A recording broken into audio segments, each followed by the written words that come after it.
ఓం శ్రీ గురుభ్యో నమ. అందరికీ నమస్కారం అండి. ఈరోజు మనం ఉత్తరాఖండ 74వ భాగం తెలుసుకుందాం. ముందుగా గణేశ ప్రార్థన. శుక్లాంబరధరం విష్ణు శశివర్ణం చతుర్భుజం ప్రసన్నవదనం ధ్యాయే సర్వవిఘ్నోపశాంతయే. గురుబ్రహ్మ గురుర్విష్ణు గురుర్దేవో మహేశ్వరః గురు సాక్షాత్ పరబ్రహ్మ తస్మై శ్రీ గురవే నమః. శ్రీరామ జయ రామ జయ జయ రామ, శ్రీరామ జయ రామ జయ జయ జయ జయ రామ.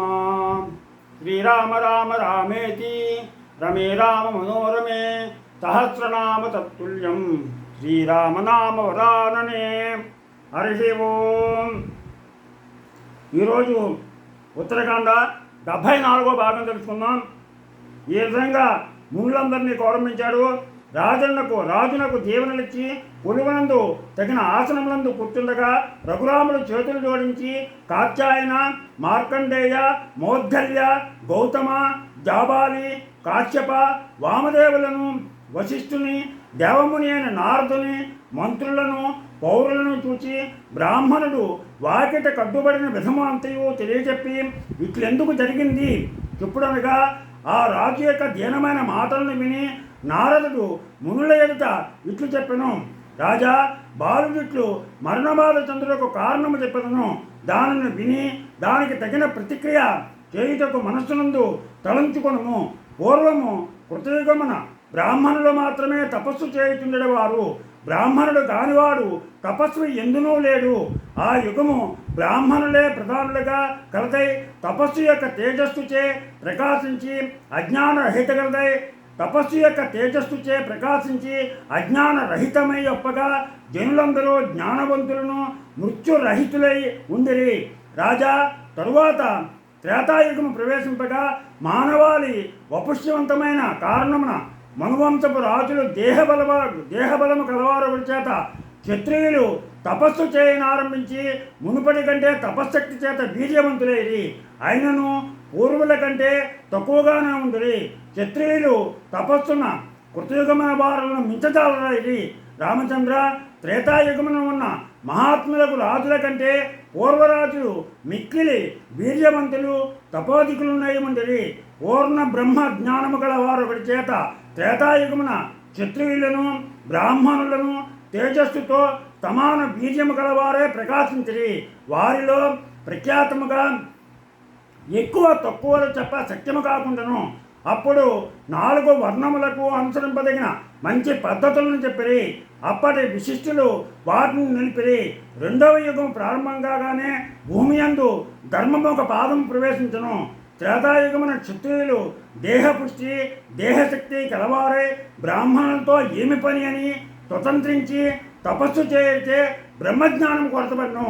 వారి సహాయంను కోరు బ్రాహ్మణులను అట్టివారే అయిరి. కాన అధర్మముక పాదము ప్రవేశించను. ఇక తక్కిన యుగములందును ఇట్లే క్రమముగా బ్రహ్మజ్ఞానహీనులైరి.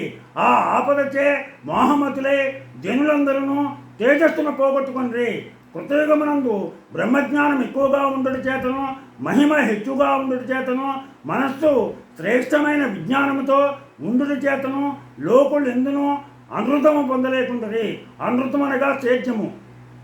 కృతయుగమునందలి జనులు అమేధ్యము వలె రాజసమైన కర్షక వృత్తిని త్రేతాయుగమునందలి జనులు మహిమతో జీవించు స్వాతంత్రము లేక బ్రతుకునకే వృత్తిగా చేసుకొండ్రి. అనృతముతో ధర్మమునకు హాని కలిగెను. దానిచే దీర్ఘమైన ఆయువు నశింపదాగెను.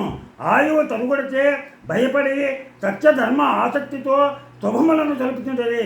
త్రేతాయుగమున క్షత్రియులను బ్రాహ్మణులను తపస్సు చేయుచుండేది. తక్కిన వారులకు పరిచర్య చేయుచుండేది. అందు శూద్రులకు ముఖ్యముగా సేవయే పరమధర్మమైనది. తరువాత ద్వాపరము ప్రవేశింపగా అధర్మపు రెండవ భాగం పాదం ఏర్పడింది. దానిచే భూమి యందు అబద్ధము అధర్మము వృద్ధి చెందింది. అందుచే కృషి ఎక్కువగా చేసి కష్టపడినను ఫలము తక్కువయ్యను. అందు వైశ్యులు మేమేమీ తక్కువ అనుభావంతో తపస్సు చేయ ఇష్టపడుతురు. ఇట్లు 3 యుగములందు 3 వర్ణముల జనులు తపస్సు చేయగలుగుదురు. ఈ 3 యుగములందును శూద్రుడు తపస్సు చేయతగడు. శుభచరిత్ర రామ ఇది తథ్యము. కలియుగము రాగానే శూద్రుడు ప్రకాశముగా తపస్సు చేయుదురు.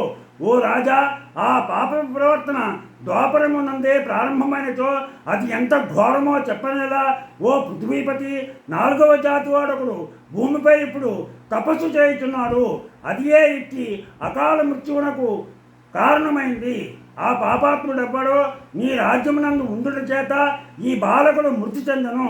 ఓ సూర్యవంశ శ్రేష్ఠుడా, రాష్ట్రమునందు పట్టణమునందు అబడైనను అలక్ష్మిక మూలమైన పాపము ఆచరించినచో మూఢత్వముచే పాపము చేయువారిని శిక్షింపజాలని రాజు అధోగతిన పడును.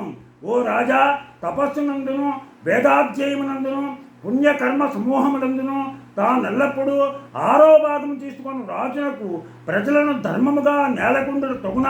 కావున నీ రాష్ట్రమున ఏ దుష్టుడు అధర్మమైన పనిని చేసనో వెతికి తగిన విధముగా ప్రతిక్రియ చేయము. రాజు ఎప్పుడును ధర్మమును రక్షింపుచుండినచో ఎందరో జీవితములు అభివృద్ధి చెందును. ఈ బాలకుడు బ్రతుకగలడు. అందుకని వెంటనే వాడు కూడా నువ్వు కనిపెట్టని చెప్పేసి ఆ ముని చెప్పాడు. దాంతో మనకి ఈరోజు 74వ భాగం పూర్తయింది. రేపు 75వ భాగం తెలుసుకుందాం. మీకు అందరికీ కూడా నా ఛానల్ కనుక నచ్చినట్లయితే సబ్స్క్రైబ్ చేయండి, అలాగే లైక్ చేయమని కోరుతూ మీ రాపాక వెంకట ప్రభాకర్.